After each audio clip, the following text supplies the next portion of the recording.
The single leg hip thrust can be performed with a box, a bench, or anything that's about the height of your knees while you're standing. To set it up, you're going to put your upper back just below your shoulder blades on the edge of that surface. You'll set your alignment from the top position where your hips are fully extended with your back straight. Your knees should be at about a 90-degree angle with your shin vertical. Focus on driving through the heel through most of this motion, but keeping that foot flat.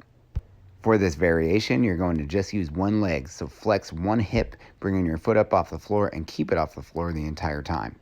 The goal for this exercise is to focus just on the hip, so keep the back in a neutral position with the tailbone slightly tucked. You're going to rock or pivot on the edge of the surface with your upper back, allowing your shoulders to lift up from the surface. It can help if you tuck your chin to your chest, and with each rep as the hips lower down, the shoulders will lift off. Focus on engaging your glutes through this movement, especially at the top where you're extending the hip.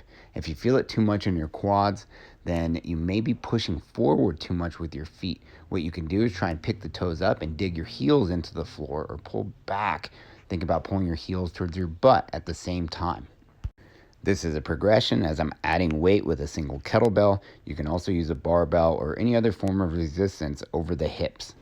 Another variation that's not shown in this video is if you were to extend your knee further out or walk your feet further away from your upper body, you can engage the hamstrings more. So you may perform sets biased towards the glutes or biased towards the hamstrings.